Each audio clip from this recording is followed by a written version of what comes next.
Hello, this is a Cheri guitar, yes, a brand you've never heard of, made by Court in the mid-90s. These are fairly short-lived, I believe, well, they were made for a few years, early 90s to mid-90s. It's called a TL Heavy, which doesn't really explain anything about what it is. Concept-wise, you might look at the body and go, well, it's a Telecaster. Of course it isn't, because it's I'm assuming this is mahogany. Okay, I could be wrong. That is definitely flame maple on the top, and what's more, you can't really see, but I did take this to bits to kind of refurbish it, and the flame maple has got to be getting on for a centimetre thick underneath. This is proper. Well, I know it sounds obvious, you can see how thick it is there.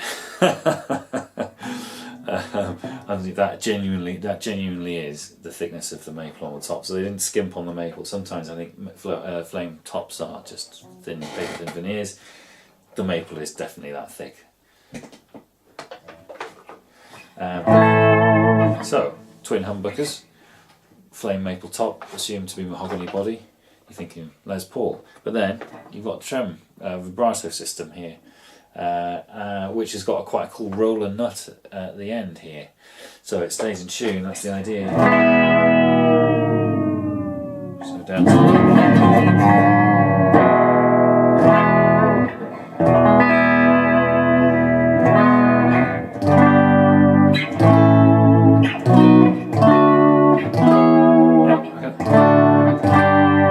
in tune, I reckon.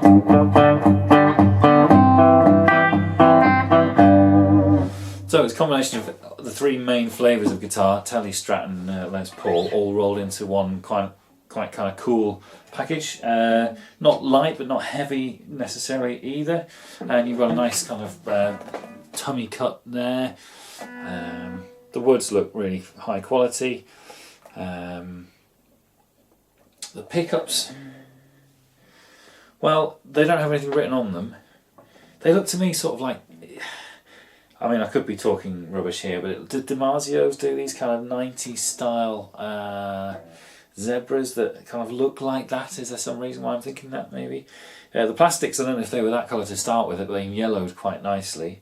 The gold has kind of worn off, is wearing off most things, but that just gives it a kind of nice patina. And the overall, I mean, the tuners aren't locking. I think there is some rumour that all the hardware's Goto. I don't know if that's actually true or not, but it really is quite a nicely appointed bit of kit. If you're looking for something that, you know, I want a telly with humbuckers and a trem. I don't really want a trem on my telly with humbuckers, to be fair. You know, but each to their own.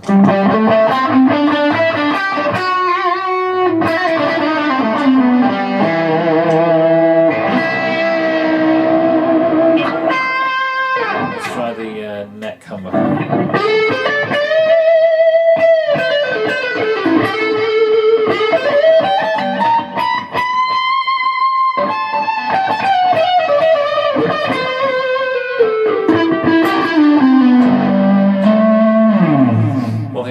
to mention is they've scalloped the fretboard.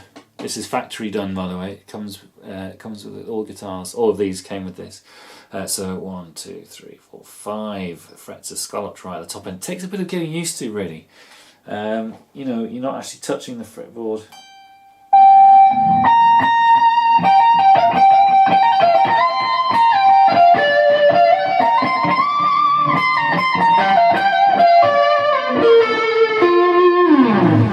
Yeah, I've never played a scalloped guitar before, and you're not really touching the fretboard. You just kind of fingers kind of floating, which is kind of weird. I'm not sure. Maybe I'm just a bit of a Luddite. Neck-wise, it's kind of flat. It's pretty flat. Probably, I don't know, I was kind of guessing 12 inches. The neck's kind of shallow as well. I don't know if you can kind of see that. So kind of wide and flat. So not sort of shreddy, but veering into that kind of Ibanez shreddy kind of territory. So really, quite a mixed bag of attributes. You know, it definitely really isn't a Telecaster, even though the body shape is a Telecaster. Not really a Les Paul, because it has a sort of shred neck, sort of-ish shreddy kind of neck. I presume it's a Fender scale length, it feels like it. But you've also got this interesting bridge and roller nuts, so it's asking for you to use a bit of whammy action, you know. Let's give it a little bit of... And I think the pickups are really good. They're actually quite powerful, but they don't actually sound... You know, sometimes a powerful pickup has a kind of lack of tone, or a bit of kind of a bolshy kind of tone. They can do that kind of floaty.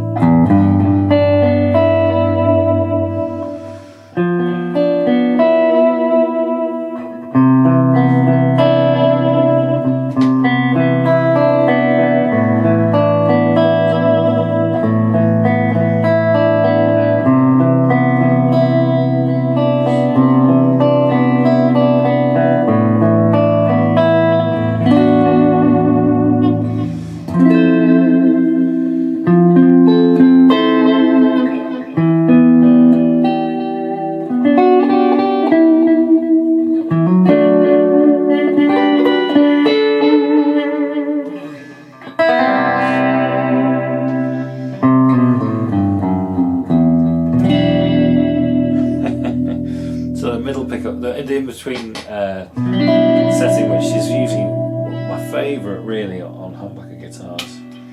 This is the bridge.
Does everything really, apart from just pulling up on this volume just to make sure I haven't missed a coil tap option.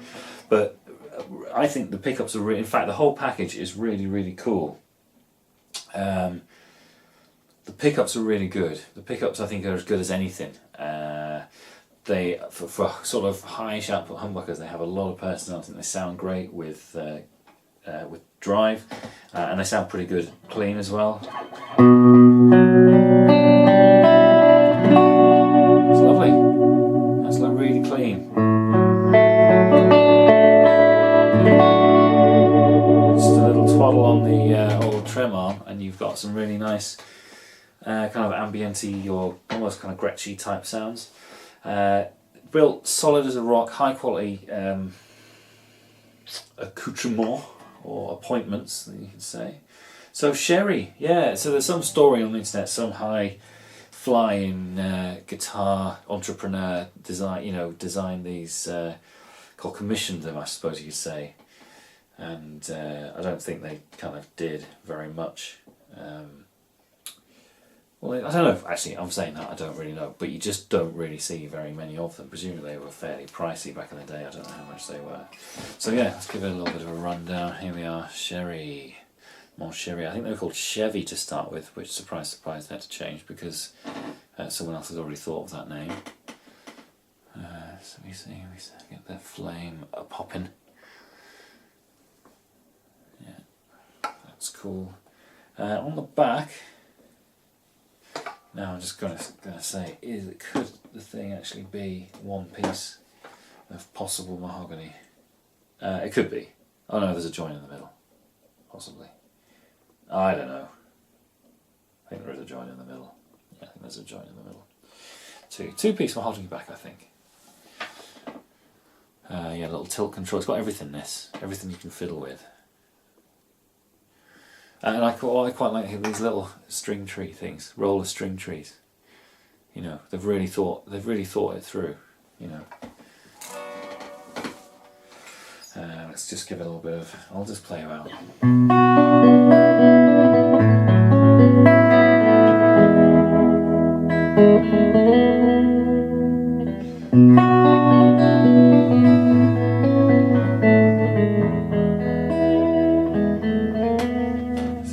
Tiny little bit of push.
There we have it, the Cheri TL Heavy.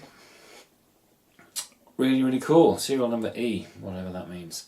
Yeah, really awesome. Thanks for watching. See you soon.